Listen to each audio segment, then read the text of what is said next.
नमस्कार। आइए बात कर लेता हूँ सबसे पहले मैं कनिष्ठा उंगली के बारे में।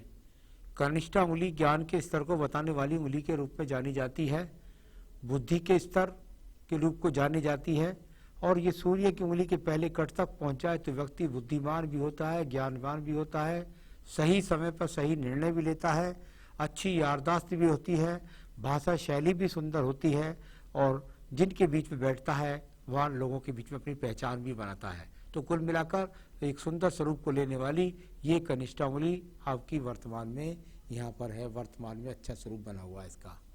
आइए बात करता हूँ यहाँ पर आपके ये छोटे छोटे स्क्रैचेस हैं बुद्ध के सेकंड पर, यानी कि कुल मिलाकर इस समय ऊर्जा आपके अंदर हिलोरे ले रही है काम करने के लिए। सूर्य की उंगली की बात करता हूँ, यश के लिए, मान सम्मान के लिए, आंखों के रोग के लिए या किसी भी एक्सीडेंट के लिए, ऐसी चीज़ों के लिए उंगली को जाना जाता है। कुल मिलाकर के परिवार से अपने अच्छे संबंध हैं, आपके माता पिता की बुढ़ापे में सेवा करने वाले हैं, और अपने आप में अच्छा समाज के अंदर आपकी पहचान है, सम्मान है। किसी प्रकार के कोई झगड़े झंझट के या एक्सीडेंट के योग यहाँ पर नहीं है। बात कर लेता हूँ शनि की उंगली के बारे में। धन के प्रारूप के लिए इस उंगली को कहना जाता है। सेकंड पर कुछ हल्की से स्केचेज है, यानी कुछ चिंताएं हैं धन के रूप को लेकर के। सिर्फ चिंता भर के लिए कहूँगा, किसी प्रकार का मोटा धन डूबने के योग की बात नहीं है।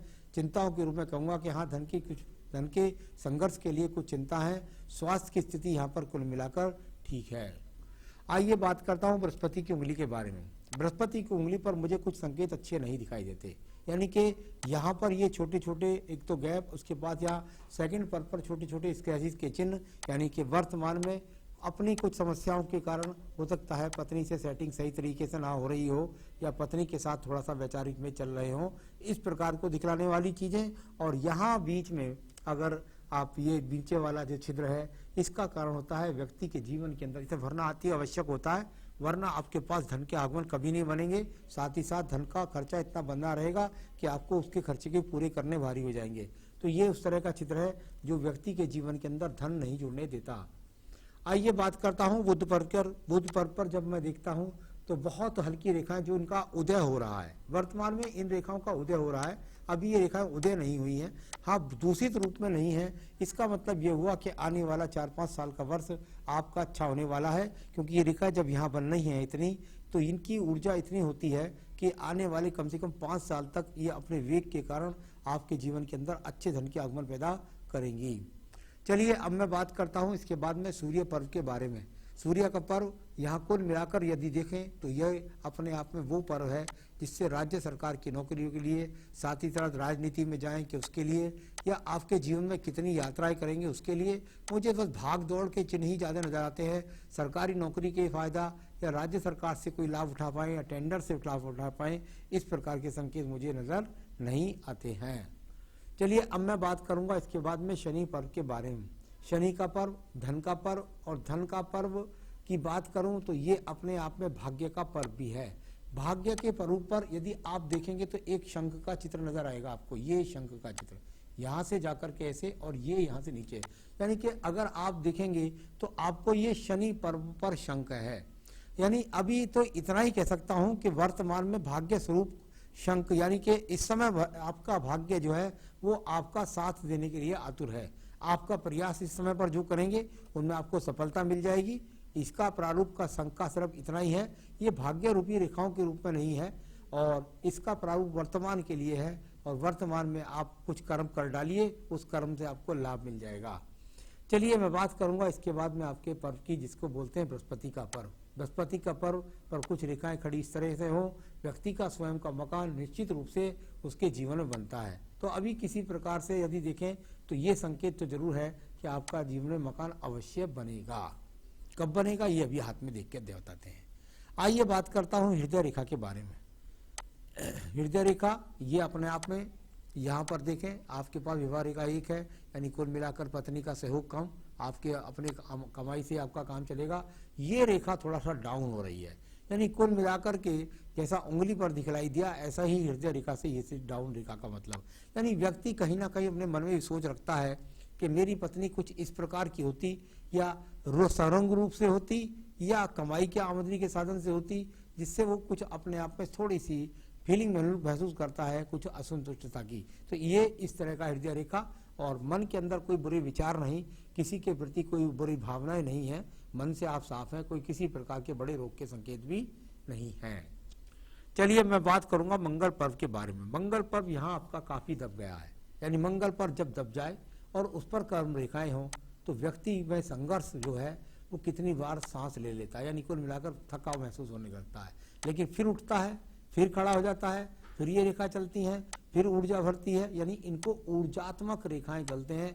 मंगल पर्व से ऊर्जा रेखाओं का निकलना अनिवार्य माना जाता है। ये आपके हाथ से निकल रही हैं जो आप में नित्य ऊर्जा भरती हैं, आप खड़े हो जाते हैं दोबारा से और फिर उसके बाद अपने जीवन में चल देते हैं। तो कुल मिलाकर कर्म करने वाली रेखाएं होनी चाहिए, भले ही उनमें संघर्ष है तो वो अच्छी तरह फलित हो जाएगा, उसकी ज़्यादा चिंता की जरूरत नहीं है। तो आदमी कर्म करने वाला होना अनिवार्य होता है। अब बात करता हूं आपकी बुद्धि रेखा की। बुद्धि रेखा, और यदि आप देखें तो लगभग मेरे हिसाब से तो यहाँ आपकी जो आयु है वो 38 वर्ष है और ये लगभग 35 से 36 वर्ष तक बहुत सारे क्रोसिस के चिन्ह चले, यानी आज तक के जीवन में तो बहुत ज़्यादा संघर्ष दिखाई दिया। यहाँ से यहाँ तक देखें तो बहुत सारे आपस में काटने वाले चिन्ह यहाँ पर थे, दीप जैसी स्थितियाँ थी, जिसकी वजह से आपका पिछला जीवन तो वास्तव में संघर्षों में बीत गया, इसमें कोई भी शक नहीं है। इसके बाद आपकी बुद्धि रेखा चलती है और यहाँ से जाने के बाद ये पूरे हाथ को पार करती हुई, एक तो मंगल रेखा का चंद्र पर्वत से ये संबंध ये वाला मैंने बताया, और दूसरा प्रारूप मैंने ये बताया आपको, यहाँ से निकल करके ये बुद्धि रेखा और ये गई और जाकर के सीधा यहाँ तक मिली, यानी कुल मिलाकर चंद्र पर्वत से इसका संबंध बना। यानी आने वाले समय में दूर स्थानों से जुड़ करके आपके जीवन में अवश्य आप लाभ कमाएंगे, इस प्रकार से कह सकते हैं। तो यानी ये निश्चित रूप से बात हो गई कि दूर स्थान से जुड़ने का संबंध तो कहीं ना कहीं आपके हाथ के अंदर निकल आया और आप इसमें मेहनत भी करेंगे, क्योंकि मंगल पर्व से जब रेखा निकले तो व्यक्ति साहस के द्वारा डिसीजन पावर्स बनाता है, यानी उसमें ओवर रिस्क लेने की ताकत होती है। यहाँ से कहीं इस रेखा का संबंध थोड़ा सा दीप रूप में भी बनता है। अभी इतना आगे तक मैं बोलूँगा नहीं, क्योंकि इससे यहाँ अभी तो ये हो सकता है कि इसका स्वरूप जो आपके जीवन में रहा हो वो आपके 38 वर्ष की आयु तक रहा हो, आगे इसका स्वरूप ना बने तो अच्छा है, क्योंकि और रेखाओं को मैं अभी पढ़ने वाला हूँ। चलिए, तो यहाँ दूर स्थानों से जुड़ करके संबंध निकला, इससे पहले के डिसीजंस गलत रहे या जैसे भी रहे ये उनका निचोड़ रहा होगा। आइए बात करता हूँ द्वितीय मंगल पर्व की, जो झगड़ों के लिए, झंझटों के लिए, मुकदमों के लिए जाना जाता है। अभी इस तरह की कोई भी रेखाएं यहाँ पर नजर नहीं आती। चंद्र पर्वत को देखिएगा, बहुत सारी चिंता वाली रेखा निकलती हैं, तो एक रेखा निकल करके सीधा जा करके अंदर तक पहुंच जाती है, आपके मणिबंध के अंदर तक, यानी कुल मिलाकर के आपके जीवन में एक्सपोर्ट इंपोर्ट से जुड़े या दूर स्थानों से जुड़े तो आपको लाभ मिलेगा, या विदेश रेखा के रूप में इस रेखा को जाना जाता है, यानी विदेश भी निश्चित रूप से आप जाएंगे। आपके जीवन में व्यापार आपको संघर्ष कराएगा, थोड़ा सा इस प्रकार को दिखलाई देता है। अब मैं बात करूंगा इसके बाद में आपकी भाग्य रेखा के बारे में। जहां तक आपका ये दीप की रेखा काटती है वो आपका 38वां वर्ष है, यानी ये रेखा जो इस तरीके से ये काट रही है यहाँ पर भाग्य रेखा को इस जगह पर, ये आपके जीवन का 38वां वर्ष है यहाँ तक। इसके बाद ये रेखा अस्वरूप से फिर चलती गई, यानी आगे कर्म रेखा भाग्य रेखा का रूप बन रहा है। भले ही उसके अंदर संघर्ष बना हुआ है, कुछ राहु रेखाएं आगे भी काट रही हैं, लेकिन अभी तो लगता है 4-5 साल तक ज्यादा संघर्ष नहीं नजर आता। तो कुल मिलाकर के भाग्य रेखा भी आपके हाथ के अंदर मौजूद है। अब मैं बात करता हूं इसके बाद सीधा आपकी यहाँ पर शुक्र पर्व के बारे में। शुक्र पर्व संसाधनों का पर्व होता है, इसमें कुछ एक्स भी हैं, कुछ दूषित क्षेत्र भी है, यानी कुल मिलाकर संसाधन जो है वो ठीक ठाक है, अपने आप में सामान्य संसाधन आपके पास मौजूद है। संतान रेखाएं आपके हाथ से 3 रेखा तक चमक रही हैं, बाकी पत्नी के हाथ से ज़्यादा पता चलती हैं, तो संसाधन ज़्यादा अच्छे नजर नहीं आए। अब बात करते हैं आपकी इस रेखा की। ये थोड़ा सा जो रेखा है इसका संबंध कभी कभी जो माना जाता है वो है थोड़ा सा पैतृक संपत्ति। ये तो आपकी भाग्य रेखा दूसरी, ये थोड़ी सी नीचे वाली जो रेखा ये है कुछ पैतृक संपत्ति का मिलना या परिवार का सहयोग होना, ये वो रेखा हो गई। आइए बात करूंगा आपकी इसके बाद में आपकी आयु रेखा के बारे में। ये आयु रेखा यहाँ से चली और यहाँ से जाकर के छोटा सा द्वीप बनाया इसमें बीच में, उसको अभी इतना आगे तक बोलना चाहता अच्छा नहीं, क्या पता वो क्या रूप बन जाए। ये वो रेखा है जो आपको आयु रेखा का गणित कराती है, यानी कुल मिलाकर आयु रेखा की यदि बात करता हूं तो वो अभी 76-77 के आसपास है। ये एक रेखा का संबंध है। यहाँ से देखिएगा ये चंद्र पर्वत से निकल करके बुद्ध पर्वत को जाती है, शुक्र पर्वत से निकल कर के से बुध पर्वत को जाती है। इसका संबंध भी आपके पहले सवाल में जो होगा कि बिजनेस करना चाहते हैं, कैसा करना चाहते हैं, उससे मैं आपको जोड़ करके बताऊंगा। तो ये सब रेखाएं यहाँ पर इनका फल बताया। अब आपका सवाल लेता हूँ। आयु रेखा आपकी मैं बता चुका हूँ। तो आपने पूछा मैं बिजनेस करना चाहता हूँ, किस क्षेत्र में बिजनेस करना ठीक रहेगा और पार्टनरशिप में करना ठीक है या अकेले। नंबर 1, पार्टनरशिप में बिजनेस बिल्कुल ना करें, क्योंकि पार्टनरशिप में बिजनेस आपका नहीं बनता। दूसरी बात, यदि आप काम ही करना चाहते हैं तो शुक्र पर्व से बुध पर्व का रेखा का अच्छा था, बृहस्पति पर्वत का इन्वॉल्वमेंट भी ठीक है, चंद्र पर्वत की रेखाओं का संबंध एक्सपोर्ट इंपोर्ट से भी बनता है और बुद्धि रेखा पूरे हाथ को पार करके चली भी गई है। मेरे हिसाब से आपको ट्रेडिंग का काम बनता है। कोई माल खरीदें थोक में, उसको देकर के दूर दूर तक सप्लाई करें, ऐसा होता है ट्रेडिंग्स के अंदर।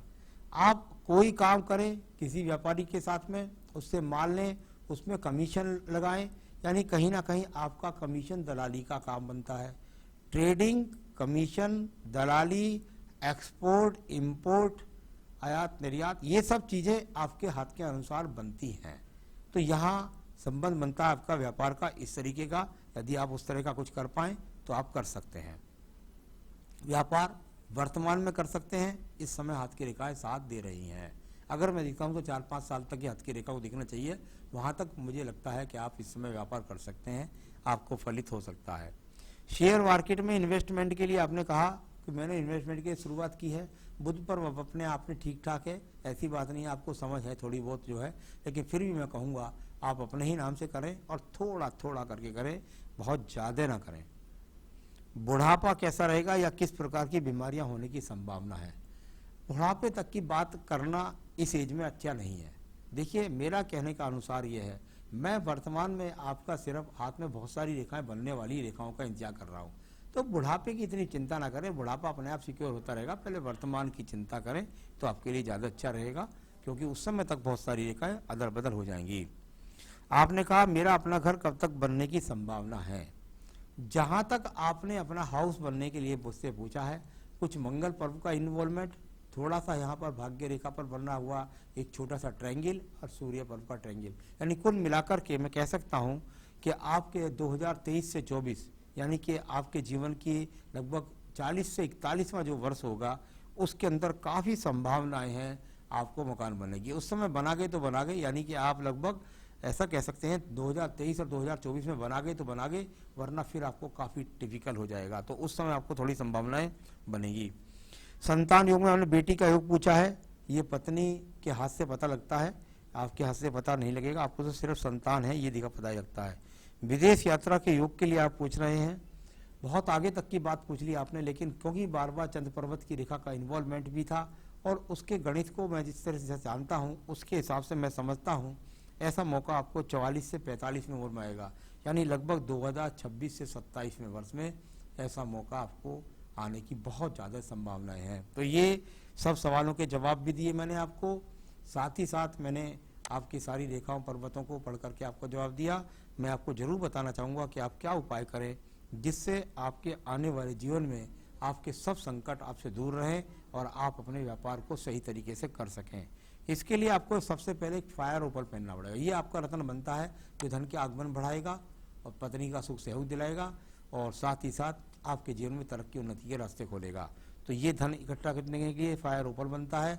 यदि आपको मिल जाता है तो ठीक है, नहीं मिलता है तो आप मुझसे संपर्क कर सकते हैं, मैं बनवाकर आपके स्थान तक पहुंचा सकता हूं। तो ये फायर ओपल पहनना पड़ेगा आपको। साथ ही साथ पूजा में बस सिर्फ एक ही पूजा करिए, रोजाना रुद्राष्टकम पढ़िए और साथ में पढ़िए बजरंग बाण। रुद्राष्टकम और बजरंग बाण रोजाना आपको अपनी पूजा में शामिल करने होंगे। तो ये दोनों पढ़िए, आपके सारे रास्ते खुल जाएंगे। नमस्कार।